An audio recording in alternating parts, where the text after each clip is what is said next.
Sure. I use Facebook professionally. I don't enter it personally, but I use it professionally for one of the organisations that I run, which is an event-based cultural institution, and just a little confused about the new policies around needing to promote your posting in order to reach a wider audience, and wondered if I could get some explanation around seeing results of it. If I whack $10 on it, I'm reaching 5,000 people instead of 76, and at the moment there's about 850 likes in this organization's community. Well, of course, it comes back to what your goal is for the use of Facebook. So this was a big thing in the U.S. Because Facebook is constantly changing its algorithm. Mm-hmm. And then when promoted a post came out, people were saying, oh, Facebook wants us to pay for the privilege of talking to our fans and our audience. And that wasn't necessarily true, because good content that really resonates with your audience, whether you promote it or not, will resonate with your audience. And then it all comes back down to having that editorial calendar and having a method to measure how well your content is performing. Mm-hmm. And that's using the analytics program that's in Facebook, mm-hmm. and understanding what type of content, what day and the week, what time to post, gets you more of your success outcomes. Mm-hmm. And it might be, maybe it's reach, which is the number of people who see the content in the newsfeed, or whether it's engagement, or whether you're measuring something that you're a conversion rate of, somebody saw this post on Facebook and they went over to our website and filled out a membership form. So it's monitoring that, and then using promoted posts on the content that's doing really well. And the analogy I like to use is that paying for promoted posts will not get you anything if it's content that your audience doesn't want. Right. So you have to think about paid promotion as gasoline on fire.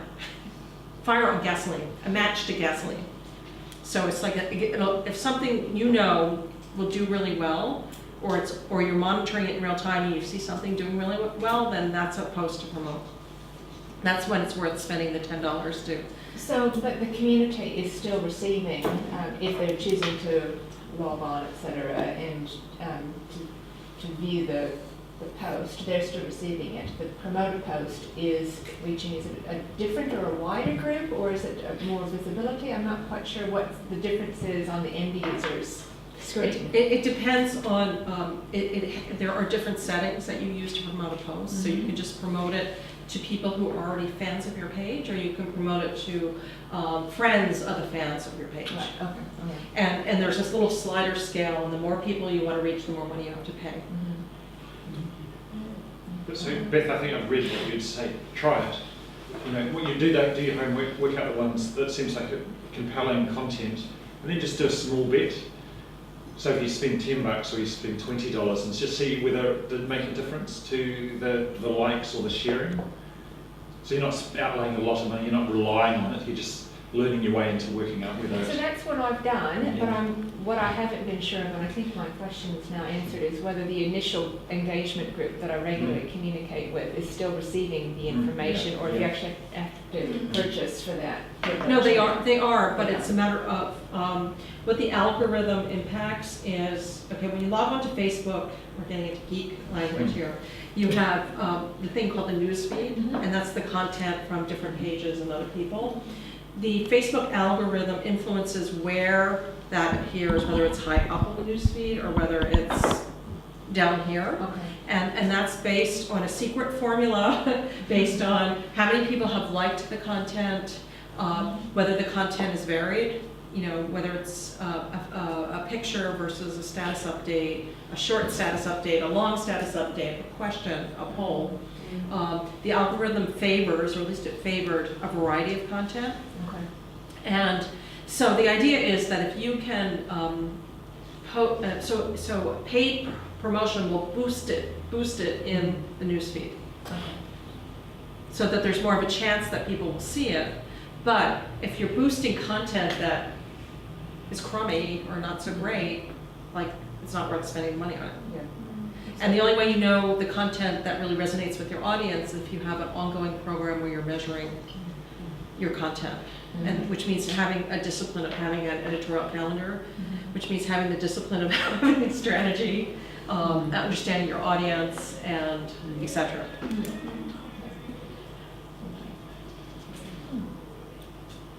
One of the things I wondered about, and I don't know how big it is in the States, but one of the things you might have seen that's sort of new for us is the use of crowdfunding platforms.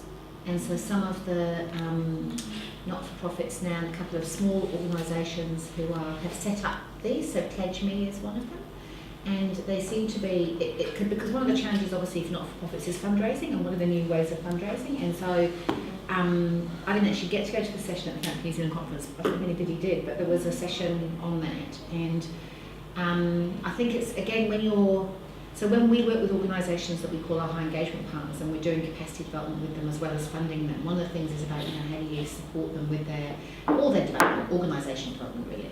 And so this idea of how do you, what are your strategies for fundraising or for income generation, and whether this is a new, is this a really good thing? Has it developed? I don't know how big it is in the States, or what you've experienced with it would just be useful to hear about. Well, actually, they started off. I was actually the person who won the first two contests. They started as fundraising contests, and there was the Yahoo for Good contest, where you as an individual could raise money on behalf of an organization, and the one who got the most donors got the additional $50,000. And I won for Cambodia, and then the next year the Case Foundation, this is 2007, implemented something called the America's Giving Challenge contest, where individuals could enter, or organizations, and you would fundraise on Facebook. And the winner, the one who got the most donors, there were all kinds of cash prizes. So I won for global causes. So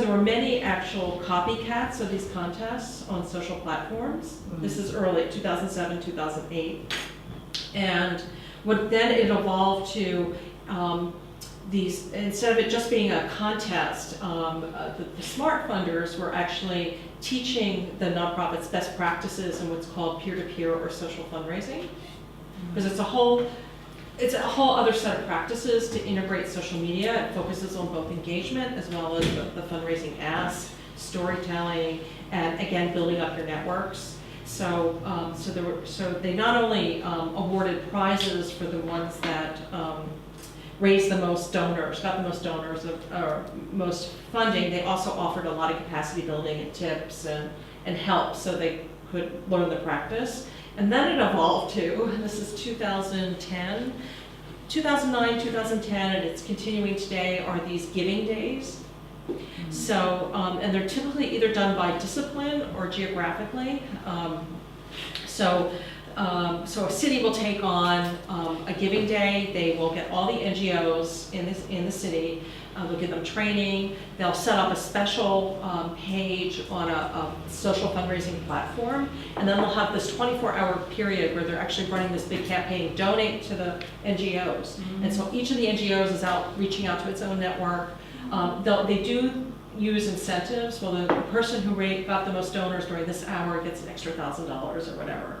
And so what they found when there's this concentrated giving campaign, that they raise much more money together.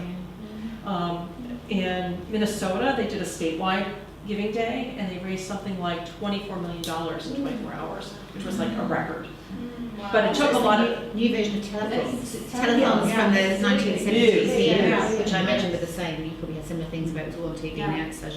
So that's different to the platforms like Kickstarter, where people are raising. Pledge Me is more of a, people put their project on and then they over time. So, as a young person, you can go on and you can say, I want to travel to Cambodia and donate for me. There's many different platforms now. There's variations on a theme. So there's some that just organizations can use, where the money goes to an organization. So Network for Good, no. So in some places, in the U.S., we have that there's guidelines, so the person knows that they're donating and it's absolutely going into the bank account of that NGO. So there's a number of platforms that make it easy for organizations to set up a page and also for their supporters to set up a page and fundraise. Yeah, so the equivalent here is Give a Little, which is funded by the Telecom Foundation. It was set up by Natalie in Wellington, and now Telecom Foundation run it, and it's no transaction fee on Visa if you have a page on it. Right. Yeah. And then there's a whole set of them that are for individuals, like Indiegogo is one. I'm gonna blank on the names right now, having a little jet lag moment. But there's a whole series of those where I could actually have set up my program, help me raise money to support this conference in Cambodia. And now where I'm also seeing variations. One of the newest ones that I've seen it's called Benevolent. And it is formed as an NGO, and the way it works is it's really interesting. It's for social service agencies to raise money to help their client with a one-time need. And when you go to the site, it's the client, it looks like the client's doing the fundraising project. So here's Jim, he's transitional homeless, he needs to raise, a couple $100 to get a new suit and get a new suit so he can go on job interviews. Or he just started his new job and he needs some work clothes. So these are very small asks, and those are the kinds of things that aren't in the budgets of the social service agencies. So there's a platform, and the way they work, they'll work with the social service agency to then work appropriately with the client. It is. And it was very controversial too, because the founder of this platform, she used to work with Taproot, volunteering platform.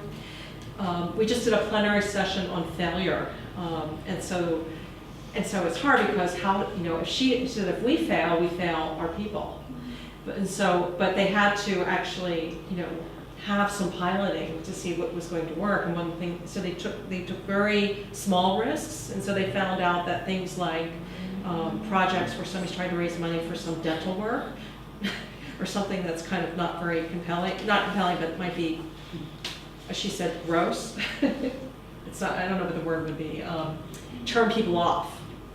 So they learned from that they had to pick particular types of projects would work.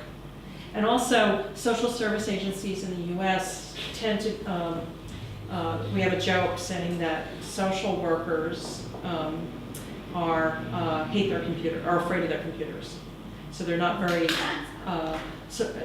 open to technology, and yet, so they have a strategy of working with the agencies to get them comfortable in adopting the technology. Is that an age thing? I'm just thinking about a lot of the youth workers that we know, like they're really setting on social media front. I was thinking about some of the older social workers and some of those. Yeah, that's right. Yeah. Probably time for one more question. Can we wrap up? So maybe we could do one quick go around the room and think about like something that you heard or an idea that you think that you could apply in some way, in some small way, back to your practice around social media, network NGOs, funding, funders, and social media. Well, what resounded with me is just reinforcing what I've kind of learned the slow way about know your audience and use social media as a tool, but not as the be-all, end-all. So it's taken me a good year to find my voice for one of my organizations on Facebook, and so this one operation avoids Twitter, but it's on Facebook and YouTube, where another company I run does very well on Twitter, and I'm much more comfortable in the Facebook space than the Twitter space. So just know your audience. Thank you. It's been really interesting. There's been a lot of things that have resonated with me. I think the being mindful is something that I'll take away, because for me it's about purpose and intentionality and really being thoughtful about what you do, why, for whom.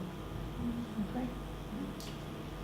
I think that's very similar to what I feel that we need to emphasise the younger people who do more on Facebook than young volunteers, that we need to be mindful, and you've reminded me I need to reminded of the policies. So tired of having no hiccups with it. But there is that problem, I think, with registered charities that they want to share something that somebody else has put on, and it might be deemed as political. Constantly got to be aware, remind them that general things you can support, but anything that's... And it's very hard because political is not actually classified by the Charities Commission. It's quite tricky because, for instance, the recent marriage equality bill, that could be seen that we were supporting that, which is a human rights issue. And so it is political, but surely we thought that might be all right with the Charities Commission, but I mean, next year it mightn't be. So it's tricky. I've found the sessions usually valuable. I think there's lots of gold nuggets for me. One of your really strong key messages is around being really focused and really targeted around what is your outcome. Because I think we've sort of been at the foundation going, our Facebook page, we want to increase the number of likes in our foundation Facebook page. It's like, well, why? What is really the outcome that we want to achieve? I really liked your messages around building relationships and being really targeted. So, for example, targeting the mayor or whoever your key influencers are.